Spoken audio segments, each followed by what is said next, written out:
જય Swaminarayan. Good afternoon. છેલ્લે આપણે નન સમીકરણ વિશે ભણતા હતા અને નન સમીકરણ પરથી આપણે બિન પ્રમાણિત કોષ પોટેન્શિયલ કેવી રીતે શોધી શકાય એને માટેનું એક જનરલ સૂત્ર પણ છેલ્લે આપણે જોઈ લીધું કે ઈ સેલ બરાબર E0 cell minus 2.303 RT upon NF log નિપજની સાંદ્રતા છેદમાં પ્રક્રિયકની સાંદ્રતા. એને આધારે અત્યારે આપણે અમુક દાખલા ગણીશું. એની અંદર પહેલો છે સૌપ્રથમ ઉદાહરણ નંબર 1. રકમ કંઈક એવી છે કે નીચે આપેલી પ્રક્રિયા, આપણને એક પ્રક્રિયા અહીંયા આપેલી છે. આ પ્રકારના દાખલાઓમાં આપણને સામાન્ય રીતે પ્રક્રિયા આપે અથવા તો કોઈ પણ કોષનું સાંકેતિક નિરૂપણ આપશે. કે આ પ્રક્રિયા આપશે અથવા તો કોષનું સાંકેતિક નિરૂપણ આપશે. બંનેમાં જે પણ કોઈ આયનો હશે એ આયનોની સાંદ્રતાઓ પણ આપેલી હશે. જેમ કે અહીંયા આપણને સમીકરણ આપેલું છે. સમીકરણમાં આપણને બંને આયનો Eg+ અને Mg+2 ની સાંદ્રતા આપેલી છે. તો એના પરથી પહેલામાં પહેલું તો આપણે કોષનું સાંકેતિક નિરૂપણ કરવાનું છે અને કોષ પોટેન્શિયલ શોધવાનો છે. જો અમુક દાખલાઓમાં આપણે કોષ પોટેન્શિયલ તરીકે ઈ સેલ શોધવાનો હોય છે, કોકમાં E0 સેલ શોધવાનો હોય છે. તો આપણને કેવી રીતે ખબર પડે? છોકરાઓને આ વસ્તુમાં ઘણીવાર કન્ફ્યુઝન થતું હોય છે. તો યાદ રાખવાનું, આપણને જો એવું કીધું હોય કે પ્રમાણિત કોષ પોટેન્શિયલ શોધો તો E0 સેલ શોધવાનો, અથવા તો આપણને અગાઉ અમુક દાખલા ગણ્યા હતા એમાં બે અર્ધકોષોના રિડક્શન પોટેન્શિયલ આપેલા હોય તો એના પરથી આપણે પ્રમાણિત કોષ પોટેન્શિયલ શોધી શકીએ. ઇન શોર્ટ, બધી જ વસ્તુ પ્રમાણિત અવસ્થામાં હોય અને ત્યારે જો પોટેન્શિયલ શોધવાનો કે બધી જ કન્ડિશન પ્રમાણિત સ્થિતિ હોય અને કોષ પોટેન્શિયલ શોધવાનો કે, અથવા તો સ્પષ્ટ શબ્દોમાં કહે કે ભાઈ પ્રમાણિત કોષ પોટેન્શિયલ શોધો, તો જ આપણે E0 સેલ શોધવાનો થાય. અહીંયા આપણને માત્ર એટલું કીધું છે કે કોષ પોટેન્શિયલ શોધો. તો આપણે ચેક કરીએ કે ભાઈ પ્રમાણિત પરિસ્થિતિ માટેની કન્ડિશન અહીંયા છે. પ્રમાણિત પરિસ્થિતિ એટલે 298 કેલ્વિન તાપમાન. એ તો અહીંયા કશું ચર્ચા કરી નથી. પછી સાંદ્રતા 1 મોલર હોવી જોઈએ. તો અહીંયા આપણે જોઈ શકીએ છીએ કે સાંદ્રતા 1 મોલર કરતા અલગ છે. સહેજ પણ અલગ હોય તો એને બિન પ્રમાણિત કોષ કહેવાય. માટે આપણે અહીંયા જે કોષ પોટેન્શિયલ શોધવાનો એ બિન પ્રમાણિત કોષ પોટેન્શિયલ એટલે કે માત્ર E0 સેલ શોધવાનો છે. સોરી, ઈ સેલ શોધવાનો છે, E0 સેલ નહીં. દાખલામાં રકમમાં મને જોડે જોડે E0 સેલ પણ આપી દીધો છે. તો જોઈએ આપણે કેવી રીતે અહીંયા આ ગણતરી કરવાની. સૌ પ્રથમ આપણે કોષનું સાંકેતિક નિરૂપણ કરવું છે. તો પ્રક્રિયા પરથી આપણે સાંકેતિક નિરૂપણ આપેલું હોય અને એના પરથી ઓક્સિડેશન રિડક્શન અર્ધ પ્રક્રિયા લખી અને કોષ પ્રક્રિયા કેવી રીતે લખી એ આગળ અમુક દાખલાઓમાં શીખ્યા. હવે અહીંયા એ જોવાનું છે કે કેવી રીતે રાસાયણિક પ્રક્રિયા પરથી કોષનું સાંકેતિક નિરૂપણ થાય. તો આ રીતે જ્યારે આપણને કોઈ પણ પ્રક્રિયા આપેલી હોય એમાં કોનું ઓક્સિડેશન થાય છે એ અને કોનું રિડક્શન થાય છે એ બંને વસ્તુ ખાસ પહેલા ચેક કરવાની. અહીંયા આપણે જોઈ શકીએ છીએ કે આપણને આપેલી આ પ્રક્રિયામાં Mg માંથી Mg+2 અને Ag+ માંથી Ag બને છે. એ બંને મેં તમને એરો મારીને દર્શાવેલા છે. તો Mg 0 ઓક્સિડેશન આંકમાંથી +2 ઓક્સિડેશન આંક થાય છે એટલે ઓક્સિડેશન આંક વધતો હોવાથી એને આપણે ઓક્સિડેશન પ્રક્રિયા કહીએ. અને Ag માં +1 માંથી 0 થાય છે. Ag+1 માંથી Ag માં 0 થાય છે માટે એમાં ઓક્સિડેશન આંક ઘટતો હોવાથી રિડક્શન થાય છે. માટે આપણી પાસે બંને જાતની પ્રક્રિયા આવી ગઈ કે એક આપણી પાસે ઓક્સિડેશન પ્રક્રિયા અને એક આપણી પાસે રિડક્શન પ્રક્રિયા.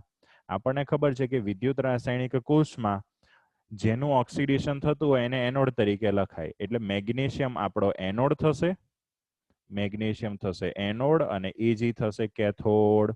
પ્રક્રિયા કેવી રીતે લખીશું? તો એનોડ ઉપર થતી પ્રક્રિયા Mg માંથી Mg+2 એટલે Mg/Mg+2.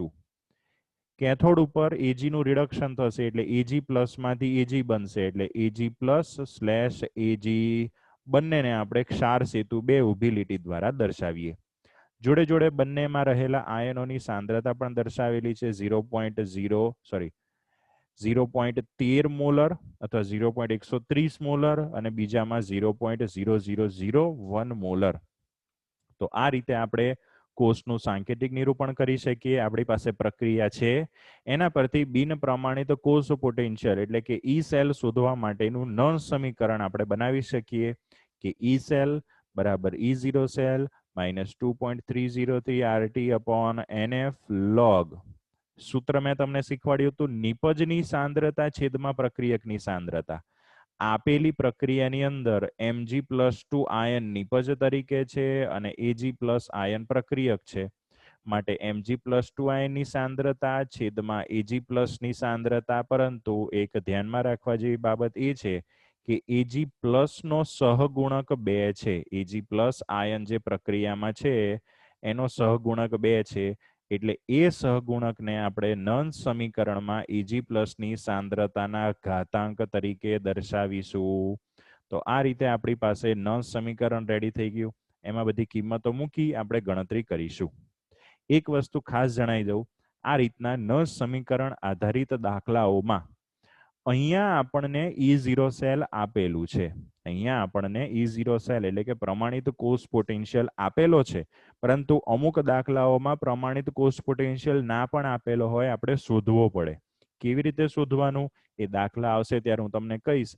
અત્યારે જે આપણને E0 સેલ આપેલો છે એ અહીંયા લખી દેવાનો. હવે અહીંયા જે આ બહુ મોટું મૂલ્ય છે કે 2.303 RT અપોન F, એની જગ્યાએ આપણે લખવું હોય તો ડાયરેક્ટ 0.059 લખી શકીએ. પણ ટેવ એવી પાડવાની કે પહેલા આખું સમીકરણ લખવાનું. પછી નેક્સ્ટ સ્ટેપની અંદર 2.303 RT અપોન F ની જગ્યાએ 0.059 લખી શકાય. બરાબર. તો બધાની કિંમતો મૂકી દઈએ. Mg+2 ની સાંદ્રતા 0.13 એટલે કે 130 ને બદલે આપણે 0.13 પણ કહી શકીએ એટલા મોલર. Ag+ ની સાંદ્રતા 0.0001 મોલર, એનો વર્ગ. કિંમતો મૂકીએ, જોઈએ આગળ કેવી રીતે ગણતરી કરવાની. ખાસ આ દાખલાઓમાં ગણતરીના સ્ટેપમાં સૂત્ર મૂકતા બનાવતા તમને આવડી જશે, સમીકરણ નર્ન સમીકરણ બનાવતા, પરંતુ એની અંદર ગણતરીમાં તકલીફ થશે. તો ચલો પહેલામાં પહેલું E0 સેલ આપણને દાખલામાં આપેલો છે, મૂકી દીધો આપણે. એના પછી નેક્સ્ટ 2.303 RT અપોન F ની જગ્યાએ આપણે મૂકી દીધું 0.059. અહીંયા આપણે જે પ્રક્રિયા જોઈ છે એ પ્રક્રિયાની અંદર 2 ઇલેક્ટ્રોનની હેરફેર થાય છે. કેવી રીતે મને ખબર પડી? તો કે એક મારી પાસે છે Mg+2 અને બીજો મારી પાસે Ag+ છે, પણ એ Ag+ ની આગળ 2 લખેલું છે. એટલે અહીંયા +2 અને અહીંયા પણ ટોટલ થશે +2. એટલે જો આપણે રિડક્શન અને ઓક્સિડેશન અર્ધ પ્રક્રિયા લખીએ ને તો એ બંનેમાં 2 ઇલેક્ટ્રોનની આપલે થતી હોય. અને માટે અહીંયા ઇલેક્ટ્રોનની સંખ્યા, હેરફેર અથવા તો આપલે થતા ઇલેક્ટ્રોનની સંખ્યા n બરાબર 2 મૂકવાના. આ કેવી રીતે ઇલેક્ટ્રોનની સંખ્યા n બરાબર 2 મૂકીએ, ખાસ ધ્યાનથી ફરીવાર સમજી લેજો. પછી Mg+2 ની સાંદ્રતા 0.13 મૂકી, Ag+ ની સાંદ્રતા 0.0001 મોલર. મૂલ્યો મૂકી દીધા પછી હવે આગળનો જે આટલો ભાગ છે એને ક્યાંય હલાવવાનો નહીં. તમે જોઈ શકો છો કે છેક દાખલો પતે ત્યાં સુધી 3.17 નું મેં કશું જ કરેલું નથી. પછી બીજી વસ્તુ 0.0592, આપણી નવા સિલેબસની બુકમાં 0.059 એટલું લખેલું છે. જૂની બુકમાં અથવા તો ઘણી બુક્સમાં 0.0592 એટલું લખે છે. બહુ ફરક નહીં પડે. ભાગ્યા 2 કરું તો જવાબ આવશે 0.0296. પેલામાં જવાબ આવે 0.0295. બહુ વધારે ફરક નહીં પડે. પણ મારે તમને એ બતાવવું છે કે છેક દાખલો પતવાની એન્ડ હોય એની પહેલા સુધી મેં 0.0296 માં કોઈ ફેરફાર કરેલો નથી. મતલબ કે એનું કોઈ પણ રીતનું સાદરૂપ આપેલું નથી. માટે આ નર્ન સમીકરણના જે પણ કોઈ દાખલા છે એ દાખલાઓમાં આગળના પોર્શનમાં છેક સુધી ક્યાંય કોઈ પણ જાતનો ચેન્જ કરવાનો નહીં. માત્ર જે લોગ પછીનું સ્ટેપ છે એમાં શાંતિથી ધીમે ધીમે સાદરૂપ આપવાનું. કેવી રીતે? તો જુઓ, સૌ પ્રથમ ઉપર જે 0.13 છે એને હમણાં નહીં અડતો હું. 0.13, 0.13, 0.13, 0.13 છેક સુધી એવું રહેવા દીધું. નીચે વાળાનું પહેલા સાદરૂપ આપું 0.0001. એને 10⁻⁴ કહી શકું. એ તમને ખબર પડવી જોઈએ. એનો વર્ગ છે એટલે 10⁻⁴ વર્ગ, 10⁻⁴ થાય 10⁻8, 10⁻8 ઉપર જાય તો 10+8. અત્યાર સુધી મેં 0.13 ને સહેજ પણ અડવાની હિંમત કરી નથી. હવે હું ચેન્જ કરીશ કે 0.13 ની જગ્યાએ 0.13 ની જગ્યાએ હું 1.3 કરું, એટલે કે પોઈન્ટને એક સ્ટેપ જમણી બાજુ ખસેડું. પોઈન્ટને એક સ્ટેપ જમણી બાજુ ખસેડતા પોઈન્ટને એક સ્ટેપ જમણી બાજુ ખસેડતા 1.3 પણ 10⁸ માંથી 10⁷ થઈ જશે. પછી હવે લોગમાં છૂટા પાડવાના કે ગુણાકારનો લોગ હોય તો આપણે લોગોનો સરવાળો કરીએ છીએ. માટે 1.3 × 10⁷ નો લોગ હોય તો લોગ 1.3 વત્તા લોગ 10⁷. 1.3 નો લોગ શોધીએ તો આવે 0.1135. હવે ડાયરેક્ટ આવડવું જોઈએ. લોગમાં ઘાતાંક હોય આગળ આવી જાય. વધેલા લોગ 10 નો જવાબ 1 આવે. 7 × 1 નો જવાબ આવશે 7. બરાબર, આ ડાયરેક્ટ સ્ટેપ આપેલું. હવે 7 વત્તા 0.1135 એટલે 7.1135. એનો હવે સૌ પ્રથમ હું 0.0296 સાથે ગુણાકાર કરીશ. જે જવાબ આવે એને 3.17 માંથી બાદ કરતા મને બિન પ્રમાણિત કોષ પોટેન્શિયલનું મૂલ્ય મળી જશે 2.96. અહીંયા એક વસ્તુ ખાસ ધ્યાનમાં રાખવા જેવી છે સાદુરૂપ આપતી વખતે, કે ભૂલથી પણ આગળ રહેલા 3.17 માઇનસ 0.0296 એનું અલગથી ના થઈ જાય. એટલે કે 3.17 માઇનસ 0.0296 નથી કરવાનું. 0.0296 ને અહીંયા આપેલા 0.0296 ને આ આખા લોગના આખા સૈધા સાથે ગુણાકાર કરવાનો. છેલ્લે જ્યારે ગુણાકાર થઈ જાય એ ગુણાકારને પછી 3.17 માંથી બાદ કરવાનો છે. આ તમને ભૂલ પડવાના જે રસ્તા છે, જે જગ્યાએ ભૂલ પડી શકે છે, એ બધી વસ્તુ ઉપર તમારું ધ્યાન દોરું છું. ખાસ ધ્યાન રાખજો, નહીં તો 3 માર્કનો રોકડા માર્ક આવે એવો સહેલો દાખલો સાદુરૂપમાં પડતી ભૂલને કારણે ખોટો પડતો હોય છે. છેલ્લે સાયન્સની સ્કીમ મુજબ એકમ લખવાનું ના ભૂલાય. કોષ પોટેન્શિયલનો એકમ થાય વોલ્ટ, એ છેલ્લે લખવાનું રહી ના જાય. તો આ હતો આપણો ઉદાહરણ નંબર 3.1 નોન્સ સમીકરણ આધારિત દાખલો. કેવી રીતે બિન પ્રમાણિત કોષ પોટેન્શિયલ શોધી શકાય. બીજો એક આવો દાખલો આપણને લખાણ સંબંધિત પ્રશ્ન નંબર 3.5 સ્વરૂપે આપેલો છે. કે અહીંયા પણ આપણને એક પ્રક્રિયા આપેલી છે જેમાં નિકલ અને એજી વચ્ચે પ્રક્રિયા થાય છે. એમાં પણ બંને આયનો નિકલ અને એજી આયનોની સાંદ્રતા આપેલી છે. એ કોષનો EMF ગણો એવું આપણને પૂછેલું છે. તો યાદ રાખજો, આપણને બિન પ્રમાણિત કોષ પોટેન્શિયલ ઈ સેલ શોધવાનું કે અથવા બીજા શબ્દોમાં EMF એટલે કે ઇલેક્ટ્રોમોટિવ ફોર્સ, આપણને કોષ પોટેન્શિયલ શોધવાનું કે EMF શોધવાનું કે બંનેનો મીનિંગ એક જ. EMF એટલે બીજું કંઈ નહીં, આપણો બિન પ્રમાણિત કોષ પોટેન્શિયલ ઈ સેલ. બરાબર. તો અહીંયા આપણને ઈ સેલ શોધવાનું પૂછ્યું છે. આ વખતે પણ E0 સેલ આપી દીધો છે. એક વસ્તુ અહીંયા ઓછી છે કે અહીંયા કોષનું સાંકેતિક નિરૂપણ આગળના દાખલાની જેમ કરવાનું કીધું નથી. ડાયરેક્ટ આપણું નંસ સમીકરણ મૂકીએ કે ઈ સેલ બરાબર E0 cell minus 2.303 RT/NF log નિપજના છેદમાં પ્રક્રિયક. હવે અહીંયા નિપજ છે આપણી પાસે Ni+2 અને પ્રક્રિયક છે Ag+, એટલે એને આપણે અહીંયા મૂકી દઈએ. 2.303 RT/F ની જગ્યાએ આપણે મૂકીએ છીએ એમ 0.059 મૂકીએ. ઈ સેલ આપણને આપેલો છે એ 1.05 વોલ્ટ ડાયરેક્ટ મૂકી દઈએ. તો આપણું નંસ સમીકરણ હવે આ રીતનું થઈ ગયું.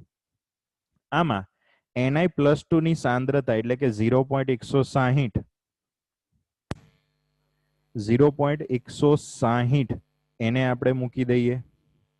Ag+ એનો વર્ગ, કેમ કે એમાં સહગુણક 2 છે એટલે આપણે વર્ગ કર્યો. Ag+ ની સાંદ્રતા 0.002 છે, એને આપણે અહીંયા મૂકી દીધી એનો વર્ગ. હવે ખાસ ધ્યાનમાં રાખજો, ફરી એકવાર યાદ કરાવડાવું, આગળની જે વસ્તુ છે એને છેક સુધી હમણાં અડવાની નહીં. માત્ર સૌ પ્રથમ લોગનું સાદુરૂપ આપવાનું. કેવી રીતે?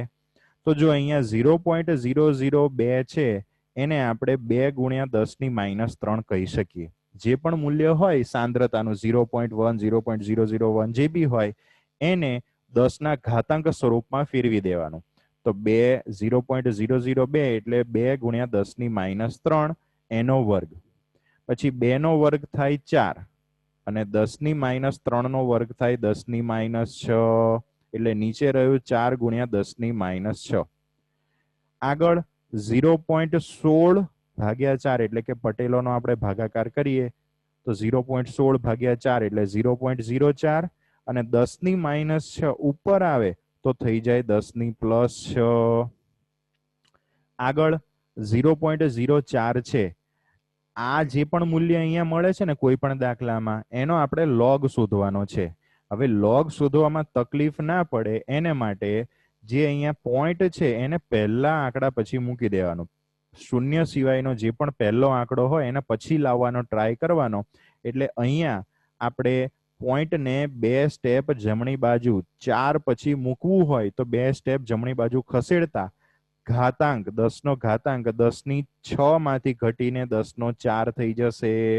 એટલે થઈ જશે 4 ગુણ્યા 10⁻4. હવે આનું સાદરૂપ આપવાનું જેમાં log 4 વત્તા log 10⁴ લોગમાં ઘાતાંક આગળ આવી જાય. log 10 નું મૂલ્ય 1 એટલે વધે માત્ર 4. 4 નો log થશે 0.602 એટલે 4 વત્તા 0.602 પહેલા કરવાનું. એનું મૂલ્ય આપણને મળશે 4.602. આ 4.602 સાથે આપણો પેલો 0.0295 એનો ગુણાકાર કરવાનો. જે જવાબ આવે x એ આ હશે 0.1357. એને 1.05 માંથી બાદ કરવાનો. ત્યાં સુધી 1.05 ને અડવાનું જ નહીં, એમને છેક સુધી લખી રાખવાનું. 1.05 - 0.1357 કરો એટલે તમને મળી જશે ઈ સેલનું મૂલ્ય વોલ્ટ એકમમાં. ખાસ બધા દાખલા ઓલમોસ્ટ સેમ જેવા છે તેમ છતાં પણ ફરીવાર ગણાવવાનો કારણ એટલું જ કે એમાં તમને જે સાદરૂપ આપવામાં ભૂલ થાય છે એમાં વારે ઘડીએ તમારું ધ્યાન દોરી શકાય. તો આ હતો લખાણ સંબંધિત પ્રશ્ન નંબર 3.5. એની અંદર પણ આપણે ઈએમએફ એટલે કે ઈ સેલ શોધ્યો. આગળ જઈએ. આના જેવા જ સ્વાધ્યાયમાં પણ દાખલા આપેલા છે. સ્વાધ્યાયમાં દાખલા નંબર 3.5 જેમાં એક જ ની અંદર 4 અલગ અલગ દાખલા આપેલા છે. શું કરવાનું છે એની અંદર એની ચર્ચા કરીએ. 298 કેલ્વિન તાપમાને પહેલા તો નર્ન સમીકરણ લખવાનું અને નર્ન સમીકરણ પરથી આપણે ઈએમએફ લખવાનો કીધો છે. એટલે ઈએમએફ કંઈ ડાયરેક્ટ લખી શકાય એવી વસ્તુ નથી, એ તો ગણવી પડે. એટલે નર્ન સમીકરણ લખી આપણે ઈએમએફ શોધીશું. એમાં પહેલો જે દાખલો છે એમાં આ વખતે આપણને અગાઉના 2 દાખલા કરતા અલગ કોષનું સાંકેતિક નિરૂપણ આપેલું છે. આગળના બંને દાખલામાં આપણને રાસાયણિક પ્રક્રિયા આપેલી હતી, પણ અહીંયા આપણને સાંકેતિક નિરૂપણ આપેલું છે. તો આના પરથી સૌ પ્રથમ આપણે કોષ પ્રક્રિયા બનાવવાનો પ્રયત્ન કરીએ.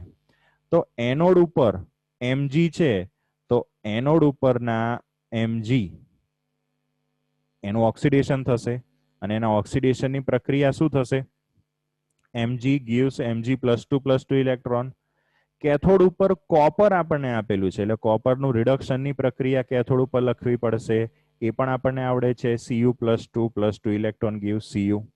બંનેમાં આપણે ઇલેક્ટ્રોન કેન્સલ કરીએ તો આપણી પાસે ડાબી બાજુ જમણી બાજુના ઘટકો લખીએ તો આખી કોષ પ્રક્રિયાનું સમીકરણ રેડી થઈ જાય કે Mg + Cu+2 gives Mg+2 + Cu.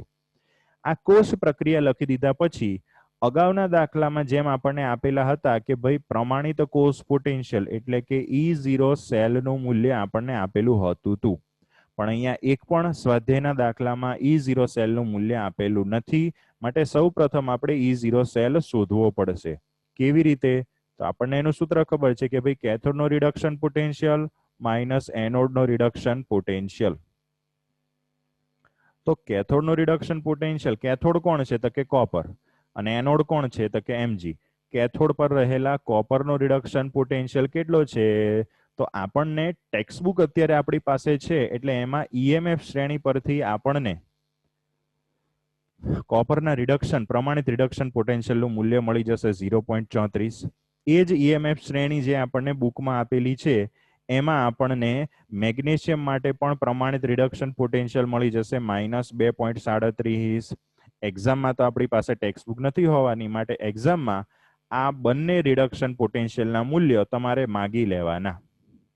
તો Cu+2 Cu અને Mg+2 Mg આ બંનેના રિડક્શન પોટેન્શિયલના મૂલ્ય મળી ગયા.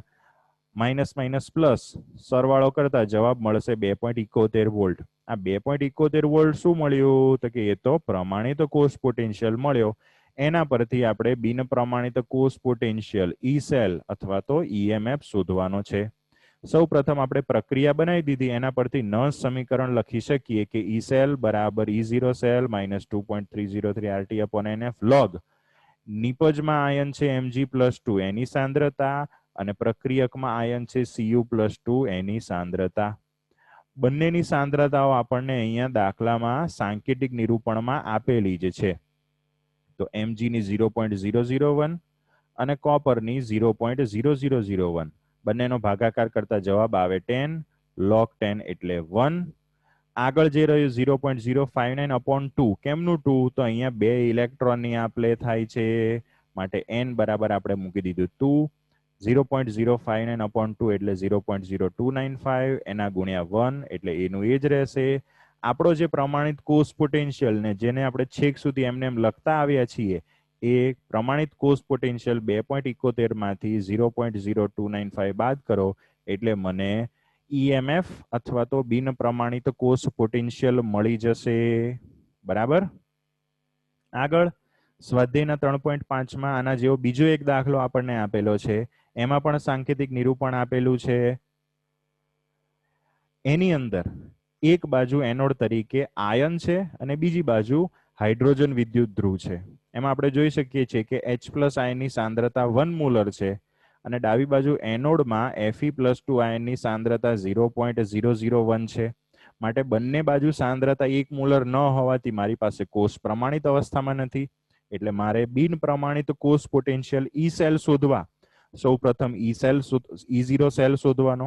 E0 સેલ માટે કેથોડ ઉપર હાઇડ્રોજન છે જેનો રિડક્શન પોટેન્શિયલ આપણી પાસે 0 છે અને Fe માટેનો રિડક્શન પોટેન્શિયલ ઈએમએફ શ્રેણીમાંથી આપણને મળે જેનું મૂલ્ય હશે -0.44. તમે ટેક્સ્ટબુકમાં જાતે ચેક કરીને જોજો. બંનેની બાદબાકી એટલે કે E0 સેલનું મૂલ્ય મને મળશે 0.44. કોષના સાંકેતિક નિરૂપણ પરથી એનોડ અને કેથોડની પ્રક્રિયા બંનેમાં ઇલેક્ટ્રોનને દૂર કરી આખા કોષની જે સંપૂર્ણ કોષ પ્રક્રિયા એ આપણે લખી શકીએ. કોષ પ્રક્રિયા પરથી નન સમીકરણ લખતા એમાં લોગ નિપજની અંદર Fe+2 ની સાંદ્રતા અને પ્રક્રિયકમાં H+ ની સાંદ્રતા પણ આગળ સહગુણક 2 હોવાથી એનો વર્ગ થશે.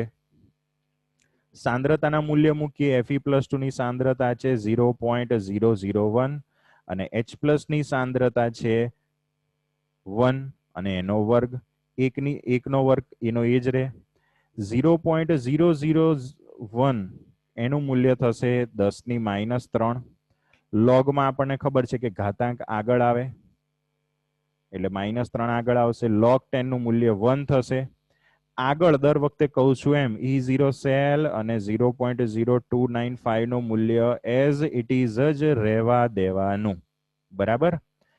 એ 0.0295 નો 3 સાથે ગુણાકાર કરો એટલે જવાબ આવે 0.0885 પણ આ મૂલ્ય પ્લસ થશે કારણ કે માઇનસ માઇનસ પ્લસ થાય. આ વસ્તુનું ખાસ ધ્યાન રાખવું. તો 0.44 વત્તા 0.0885 સરવાળો કરતા મને ઈ સેલ મળશે 0.5285. આ રીતે ત્રીજો દાખલો પણ કંઈક આના જેવો જ છે. એની અંદર પણ આપણને સાંદ્રતાઓ આપેલી છે. એ સાંદ્રતાઓના મૂલ્યો E0 સેલ શોધીએ, એનોડ કેથોડની પ્રક્રિયા લખીએ, એના પરથી કોષ પ્રક્રિયા લખી આપણે બિન પ્રમાણિત કોષ પોટેન્શિયલ પણ અગાઉની જેમ જ શોધી શકીએ. આ દાખલો તમારે જાતે ગણવાનો રહેશે. જાતે ગણવાનો ટ્રાય કરજો. જવાબ અહીંયા ક્રોસ ચેક કરી લેજો. હવે ચોથા નંબરનો જે દાખલો છે એ આપણે એકવાર ગણવો પડશે, કારણ કે એની અંદર થોડુંક ટિપિકલ છે. અગાઉ જ્યારે નોન સમીકરણ વિશેની આપણે ચર્ચા કરતા હતા ત્યારે એની અંદર આપણે જોયું હતું કે આપણને વિદ્યુત રાસાયણિક કોષનું સાંકેતિક નિરૂપણ આપેલું હોય તો એના પરથી એનોડ અપોન કેથોડ કરીને નોન સમીકરણ નહીં લખવાનું, એના પરથી પહેલા પ્રક્રિયા બનાવવાની અને એના પરથી સમીકરણ બનાવી નોન સમીકરણ લખવાનું. તો અહીંયા આપણને એ જ રીતનું એક ઉદાહરણ આપેલું છે જેમાં એનોડ તરીકે બ્રોમિન વિદ્યુત ધ્રુવ છે અને કેથોડ તરીકે હાઇડ્રોજન વિદ્યુત ધ્રુવ છે. બરાબર. બ્રોમિન એ પ્રવાહી અવસ્થામાં હોય, તમને ખ્યાલ હશે. તો ડાબી બાજુએ એનોડ તરીકે બ્રોમિન વિદ્યુત ધ્રુવ, જમણી બાજુ કેથોડ તરીકે હાઇડ્રોજન વિદ્યુત ધ્રુવ. એના પરથી સૌ પ્રથમ તો આપણે કોષ પ્રક્રિયા બનાવવી પડશે, કારણ કે એક સાદું તમને ઉદાહરણ આપું. જો તમે નોન સમીકરણમાં E સેલ બરાબર E0 cell minus 2.303 RT upon NF log anode upon cathode કરો તો એનોડમાં આયન કયો છે તો કે Br માઇનસ અને કેથોડમાં આયન કયો છે તો કે H પ્લસ. એટલે આપણે સમીકરણમાં ફોર્મમાં શું બનાવી દઈએ તો કે Br માઇનસ ની સાંદ્રતા log Br માઇનસ ની સાંદ્રતા અપોન H પ્લસ ની સાંદ્રતા. પણ મારા ભાઈ એકચ્યુઅલી આપણે જે નોન સમીકરણ બનાવ્યું એ અહીંયા આપણને દેખાય છે, એમાં બંને નીચે છે. મતલબ ડાયરેક્ટ સમીકરણ નહીં લખી દેવાનું સાંકેતિક નિરૂપણ પરથી, પહેલા પ્રક્રિયાઓ લખવાની. કેવી રીતે લખશું? તો એનોડ પર બ્રોમિન છે એટલે એમાં ઓક્સિડેશનની પ્રક્રિયા લખવી પડે. કેવી રીતે ઓક્સિડેશન થશે? તો જો અહીંયા પ્રક્રિયા આપણને છે, આવી પ્રક્રિયાઓ તમને લખતા આવડવી જોઈએ. એને માટે 11મા ધોરણમાં મેં તમને રેડોક્સ ચેપ્ટરની અંદર ઘણી બધી મહેનત કરાવી હતી. તો Br minus gives Br2 1/2 Br2 plus electron એ રીતે લખી શકાય, અથવા તો 2Br minus gives Br2 plus 2 electron. આ એક પણ પ્રક્રિયા ગોખતા નહીં, કેમ કે જો ગોખી તો એક્ઝામમાં તકલીફ થશે, 100% ભૂલ પડશે. માટે જાતે સમજીને લખજો. ના ખબર પડે તો લાઈવ લેક્ચરની અંદર મને પૂછી લેજો. તો 2Br minus gives Br2 plus 2 electron. અહીંયા ઇલેક્ટ્રોન મુક્ત થાય છે એટલે આ એનોડ પરની ઓક્સિડેશન પ્રક્રિયા થશે. એ જ રીતે કેથોડ ઉપર રિડક્શનની એટલે કે ઇલેક્ટ્રોનના સ્વીકારની આ પ્રક્રિયા આપણને ખબર જ છે. બંને પ્રક્રિયામાં ઇલેક્ટ્રોન કેન્સલ થઈ ગયા, માટે મારી કોષ પ્રક્રિયા શું બનશે તો કે કોષ પ્રક્રિયામાં ડાબી બાજુએ આ બંને આવેલા છે, Br માઇનસ અને H પ્લસ, અને જમણી બાજુ Br2 અને H2. તો આ થઈ ગઈ આપણી સંપૂર્ણ કોષ પ્રક્રિયા. એના પરથી મારે નોન સમીકરણ લખવાનું થાય તો E સેલ બરાબર E0 cell minus 2.303 RT upon NF log. નિપજની બાજુ તો H2 અને Br2 છે એટલે આપણે એની જગ્યાએ એકમ સાંદ્રતા લઈને 1 લખી દઈએ, કેમ કે બંનેમાં દબાણ આપેલા છે નહીં. હાઇડ્રોજન વાયુ છે એનું દબાણ નથી આપેલું અને Br2 પ્રવાહી છે એની સાંદ્રતા આપણને કોઈ આપેલી છે નહીં, માટે એની જગ્યાએ આપણે પ્રેમથી 1 મૂકી દઈએ. પ્રક્રિયકમાં Br માઇનસ અને H પ્લસ છે અને આગળ સહગુણક 2 છે એટલે નીચે H પ્લસ નો વર્ગ અને Br માઇનસ નો વર્ગ. ખાસ ધ્યાનથી સમજીને દાખલો ગણજો, મગજમાં ઉતારજો, ગોખતા નહીં. પછી આ સમીકરણમાં આપણે E સેલ પણ શોધવાની જરૂર, E0 સેલ પણ શોધવાની જરૂર પડશે. તો એ પણ અગાઉની જેમ કેથોડ માઇનસ એનોડ કરીને, કેથોડમાં હાઇડ્રોજન છે એટલે એનું તો 0 થશે રિડક્શન પોટેન્શિયલ. બ્રોમિનનો પ્રમાણિત રિડક્શન પોટેન્શિયલ EMF શ્રેણી ચોપડીમાં આપેલી છે, એના પરથી 1.09 થશે. તો અહીંયા E0 સેલનું મને મૂલ્ય મળશે -1.09. બરાબર. હવે એ મૂલ્ય બેઠું આપણે અહીંયા મૂકી દઈએ અને છેક સુધી એને અડવાનું નહીં. બીજું 0.059 અપોન 2માં પણ આપણે અડીશું નહીં, માત્ર જે લોગનું સાદુરૂપ આપવાનું એના ઉપર ધ્યાન આપીશું. અહીંયા 2 ઇલેક્ટ્રોનની હેરફેર થાય છે એટલે n બરાબર આપણે 2 લીધું છે. ચલો, H પ્લસની સાંદ્રતા આપણને અહીંયા આપેલી છે 0.01 એનો વર્ગ. Br માઇનસની સાંદ્રતા 0.03 એનો વર્ગ. ચલો, 0.01 એટલે 10⁻⁻² અને 0.03 એટલે 3 ગુણ્યા 10⁻². બંનેનો વર્ગ કરવાનો તો 3 નો વર્ગ થશે 9. હવે 10⁻² નો વર્ગ 10⁻⁴. અહીંયા પણ 10⁻² નો વર્ગ 10⁻⁴. 10⁻⁴ ને 10⁻⁴ એટલે જવાબ આવે 10⁻8. હવે પટેલોનો ભાગાકાર કરીએ એટલે 1/9 જવાબ આવશે 0.11111 એટલે આપણે લખીએ 0.111. 10⁻8 ઉપર જાય તો થઈ જાય 10+8. આ રીતે ધીમે ધીમે લોગ વાળા પદનું સાદુરૂપ આપણે આપીશું. આગળનું મૂલ્ય એઝ ઇટ ઇઝ જ આપણે રહેવા દઈશું. ચલો એની અંદર આપણે આગળ જઈએ તો 0.111 જે હતું 0.1111 એમાં પોઈન્ટને એક સ્ટેપ હું જમણી બાજુ ખસેડી દીધો એટલે થઈ ગયું 1.11 અને 10⁸ હતી એમાંથી થઈ ગઈ 10⁷. ચલો હવે બંનેનો અલગ અલગ લોગ 1.1 નો લોગ અને 10⁷ નો લોગ. લોગમાં ઘાતાંક આગળ આવી જાય 1.1 નો લોગ આવશે 0.04576 વત્તા 7 કરીએ એટલે 7.04567 બરાબર. એની સાથે 0.0295 નો ગુણાકાર કરીએ પછી જે જવાબ આવે 0.208 એને 1.09 માંથી બાદ નથી કરવાનું કેમ કે 1.09 પણ માઇનસ છે અને 0.208 ની આગળ પણ માઇનસ છે એટલે માઇનસ માઇનસ બંનેનો સરવાળો થશે એટલે જવાબ આવશે -1.298 વોલ્ટ બરાબર.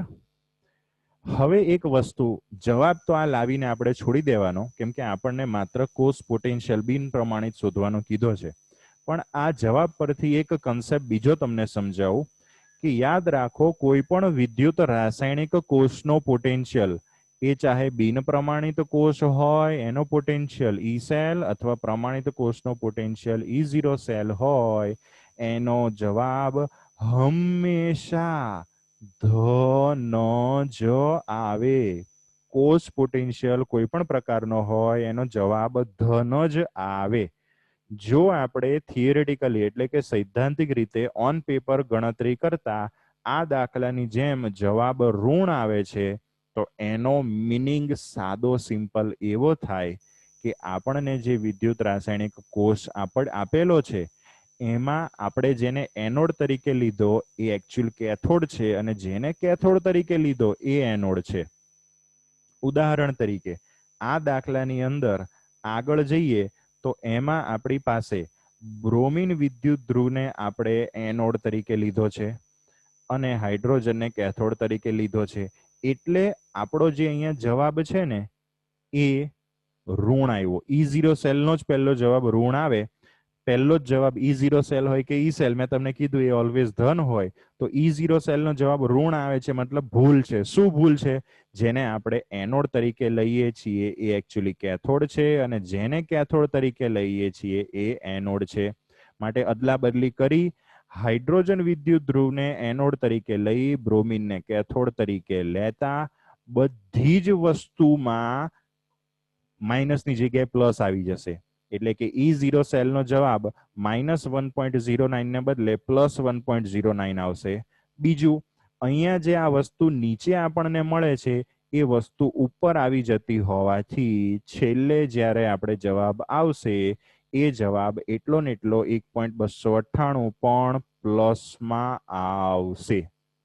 એટલે જો અહીંયા લખેલું છે કે હાઇડ્રોજન વિદ્યુત ધ્રુવ પર ઓક્સિડેશન થાય છે મતલબ કે હાઇડ્રોજન વિદ્યુત ધ્રુવ જેને અહીંયા કેથોડ તરીકે લીધો છે એ એકચ્યુઅલ છે એનોડ અને બ્રોમિન ધ્રુવ એના ઉપર રિડક્શન થશે એટલે કે બ્રોમિનને આપણે અહીંયા એનોડ તરીકે દાખલામાં રકમમાં આપેલો છે એનોડ સાઈડે એટલે એ એકચ્યુઅલી કેથોડ હશે એના ઉપર રિડક્શન થશે.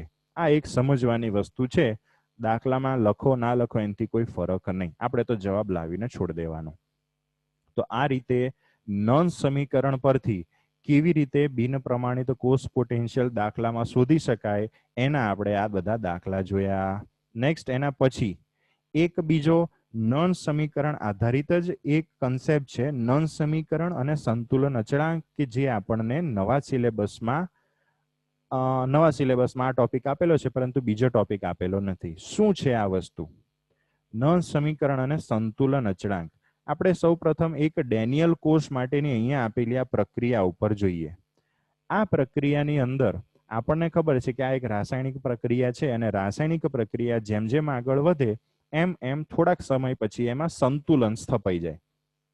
સંતુલન એટલે શું એ યાદ કરીએ 11મા ધોરણનું કે સંતુલને પ્રક્રિયા બંને દિશામાં થતી હોય અને એક સરખા વેગથી થતી હોય. આ વિદ્યુત રાસાયણિક કોષ માટે પર્ટિક્યુલર ચર્ચા કરીએ તો એમાં થતી પ્રક્રિયામાં ઇલેક્ટ્રોન એક બાજુથી બીજી બાજુ જતો હોય છે. જો આપણા વિદ્યુત રાસાયણિક કોષમાં થતી કોષ પ્રક્રિયામાં સંતુલન સ્થપાઈ ગયું તો ઇલેક્ટ્રોન ડાબી બાજુથી જમણી બાજુ કે જમણી બાજુથી ડાબી બાજુ જશે નહીં. પ્રક્રિયા થશે, બંને દિશામાં થશે, ઇલેક્ટ્રોનની પણ હેરફેર થશે, પરંતુ નેટ ઇલેક્ટ્રોનની મૂવમેન્ટ આપણે ઝીરો કહી શકીએ. કેમ કે જો બે ઇલેક્ટ્રોન ડાબી બાજુથી જમણી બાજુ જાય એ જ સમયે બે ઇલેક્ટ્રોન જમણી બાજુથી ડાબી બાજુ, એટલે ઇલેક્ટ્રોનની હેરફેર કદાચ ચાલુ હોય, પરંતુ જે નેટ મૂવમેન્ટ અથવા તો જે વિદ્યુત પ્રવાહ, વિદ્યુત ઉર્જા ઉત્પન્ન થવી જોઈએ એ ઉત્પન્ન થાય નહીં. તો આવી પરિસ્થિતિ એને આપણે સંતુલન કહીએ છીએ. અને સંતુલન વખતે યાદ રાખો એ બિન પ્રમાણિત કોષનો પોટેન્શિયલ ઝીરો થઈ જશે. તમને સવાલ થશે બિન પ્રમાણિત કેમ કીધો, પ્રમાણિત કેમ ના કીધો? તો યાદ રાખો, ધારો કે આપણે ડેનિયલ કોષમાં ડાબી બાજુએ Zn અને જમણી બાજુએ કોપર લીધો છે. ડાબી બાજુએ રહેલા ઝિંક, ડેનિયલ કોષમાં ડાબી બાજુએ જે આપણે Zn લીધો તો ZnZnSO4, એમાં ZnSO4 ના દ્રાવણની એટલે કે Zn+2 આયનની સાંદ્રતા ધારો કે મેં શરૂઆતમાં 1 મોલર લીધી અને જમણી બાજુએ કોપરની સાંદ્રતા Cu+2 ની એની સાંદ્રતા પણ મેં 1 મોલર લીધી. એટલે ત્યારે કોષ પ્રમાણિત અવસ્થામાં હોય, પરંતુ જેમ જેમ પ્રક્રિયા આગળ વધે એમ એમ Zn બાજુના જે ડાબી બાજુના જે Zn છે એની સાંદ્રતા 1 મોલર કરતા ઘટશે, કોપરની સાંદ્રતા પણ એ પ્રમાણે ઘટશે. માટે આપણી પાસે સંતુલને જ્યારે વિદ્યુત રાસાયણિક કોષ પહોંચશે ત્યારે એમાં સાંદ્રતા 1 કરતા અલગ હશે, અને 1 કરતા સાંદ્રતા જ્યારે અલગ હોય ત્યારે આપણે બિન પ્રમાણિત કોષ પોટેન્શિયલ વિશે ચર્ચા કરીએ છીએ. માટે અહીંયા મેં બિન પ્રમાણિત કોષ પોટેન્શિયલ શબ્દ વાપર્યો. અહીંયા ઇલેક્ટ્રોનની હેરફેર અથવા તો રાસાયણિક પ્રક્રિયા બંને દિશામાં થતી હોવાથી, બંને દિશામાં એક સરખા વેગથી થતી હોવાને કારણે આપણે જો એ વિદ્યુત રાસાયણિક કોષમાં પોટેન્શિયોમીટર જોઈન્ટ કર્યું હશે તો એ પોટેન્શિયોમીટરમાં આપણને એક પોટેન્શિયલ, કોષનો પોટેન્શિયલ ઝીરો બતાવશે. તો યાદ રાખવાનું, જ્યારે પણ આપણા વિદ્યુત રાસાયણિક કોષમાં પ્રક્રિયા સંતુલને પહોંચે તો કોષનો બિન પ્રમાણિત કોષ પોટેન્શિયલ ઓલવેઝ ઝીરો થઈ ગયેલો હોય. પ્રમાણિત કોષ પોટેન્શિયલ ઝીરો નહીં થાય, એ ક્યારેય ઝીરો નહીં થાય. કેમ કે પ્રમાણિત કોષ પોટેન્શિયલ એટલે શું? તો કે પ્રમાણિત પરિસ્થિતિ 1 મોલરની સાંદ્રતા હોય ત્યારે, અને એ ક્યારેય પણ ઝીરો ના થાય. એક જ પરિસ્થિતિમાં એ ઝીરો થાય, એ પરિસ્થિતિ આગળ હમણાં આવે ત્યારે આપણે એની ચર્ચા કરીશું. પરંતુ જ્યારે વિદ્યુત રાસાયણિક કોષમાં થતી કોષ પ્રક્રિયામાં સંતુલન સ્થપાઈ જાય ત્યારે સંતુલને કોષ પોટેન્શિયલ ઈ સેલનું મૂલ્ય ઝીરો થઈ જાય. બીજી વસ્તુ, સંતુલન આવી ગયું છે માટે આપણા નળ સમીકરણમાં લોગ નિપજની સાંદ્રતા છેદમાં પ્રક્રિયકની સાંદ્રતા જે છેલ્લે છે એની જગ્યાએ આપણે સંતુલન અચળાંક મૂકી શકીએ. કારણ કે આપણે 11મા ધોરણમાં જોયું હતું સંતુલન અચળાંકનું સૂત્ર શું? તો કે નિપજની સાંદ્રતા છેદમાં પ્રક્રિયકની સાંદ્રતા. તો આપણા નળ સમીકરણમાં પણ નિપજના છેદમાં પ્રક્રિયકની સાંદ્રતા છે જ, એની જગ્યાએ આપણે કે મૂકી શકીએ. તો આપણું નળ સમીકરણ હવે કેવું થઈ જશે? તો જો ઓરિજિનલ નળ સમીકરણ કેવું હતું કે ભાઈ ઈ સેલ બરાબર E0 cell minus 2.303 RT/NF log નિપજના છેદમાં પ્રક્રિયક. અહીંયા આપણે ડેનિયલ કોષ માટે ચર્ચા કરીએ છીએ, માટે Zn છેદમાં Cu. હવે ઈ સેલનું મૂલ્ય તો 0 થઈ ગયું છે, માટે 0 બરાબર E0 સેલ માઇનસ આ મોટો સૈધો. હવે આ મોટા સૈધાને હું ડાબી બાજુ લઈ જાઉં તો થાય શું? E0 સેલ બરાબર મોટો સૈધો એટલે કે મોટું આ ગ્રુપ. ચલો આટલી વસ્તુ ક્લિયર. હવે Zn/Cu એના બરાબર તો આપણે સંતુલન અચળાંક K મૂકી શકીએ અથવા Kc. માટે એ વસ્તુ મૂકીએ તો 2.303 RT/F એનું મૂલ્ય શું છે? તો કે 0.059. એના છેદમાં ડેનિયલ કોષમાં થતી પ્રક્રિયાઓમાં 2 ઇલેક્ટ્રોનની હેરફેર થાય છે એટલે 2, અને Zn/Cu+2 ની જગ્યાએ Kc આવી જશે. બરાબર. હવે ડેનિયલ કોષમાં મારી પાસે ઝિંક અને Cu છે. બંનેના રિડક્શન પોટેન્શિયલના મૂલ્ય ખબર હોય તો એના પરથી E0 સેલ આપણે ગણીએ તો 1.1 વોલ્ટ આવે. શરૂઆતમાં જ આપણે આ ચેપ્ટરની શરૂઆતમાં જ આપણે ચર્ચા કરી હતી કે બાહ્ય વોલ્ટેજમાં આપણે ફેરફાર કરીએ તો જો આપણા ડેનિયલ કોષના વોલ્ટેજ 1.1 વોલ્ટ જેટલો એના કરતા ઓછો કે વધારે થાય તો શું ફેરફાર થાય? ત્યારે આપણે જોયું હતું કે કોષ પોટેન્શિયલ ડેનિયલ કોષનો પ્રમાણિત કોષ પોટેન્શિયલ હતો 1.1 વોલ્ટ માટે 0.059/2 log Kc બરાબર 1.1. બધી જ વસ્તુ મને ખબર છે. આ V તો વોલ્ટ એકમની સંજ્ઞા છે, તો બધી જ વસ્તુને આપણે જમણી બાજુ લઈ જઈએ, 2 ને ઉપર લઈ જઈએ, 0.059 ને નીચે લઈ જઈએ, તો log Kc બરાબર 1.1 × 2 છેદમાં 0.059 એટલે કે 37.288 જવાબ આવે.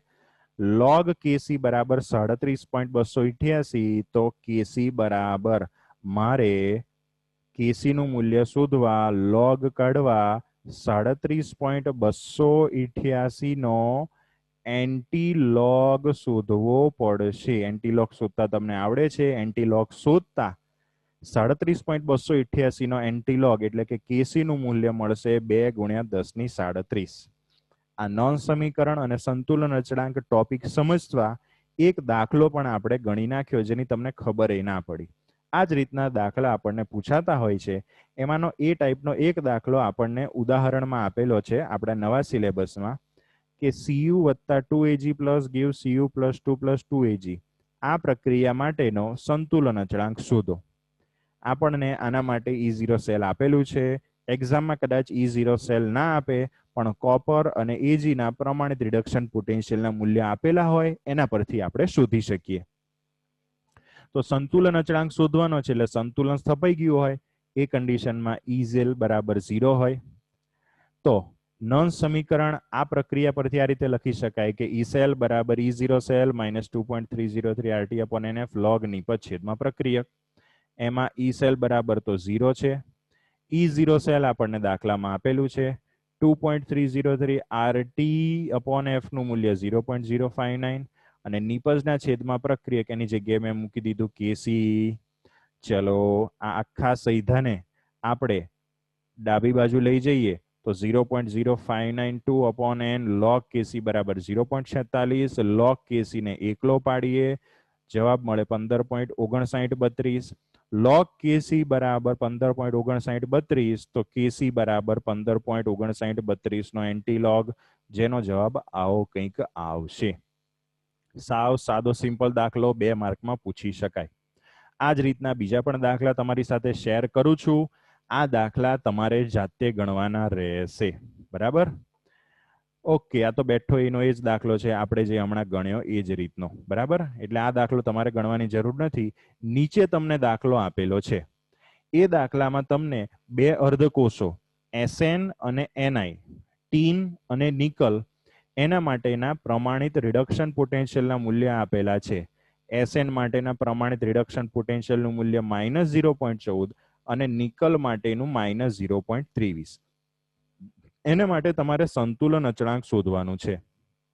તો સંતુલન અચળાંક શોધવાનો હોય એટલે E સેલ બરાબર 0. તમારે પહેલું તો E0 સેલ શોધવો પડશે. હવે E0 સેલ શોધવા માટે બંનેના રિડક્શન પોટેન્શિયલના તો પ્રમાણિત મૂલ્ય આપેલા છે, પરંતુ કોણ એનોડ કોણ કેથોડ એ પહેલા તમારે નક્કી કરવું પડશે. એ કેવી રીતે નક્કી કરવાનું મેં તમને શીખવાડ્યું.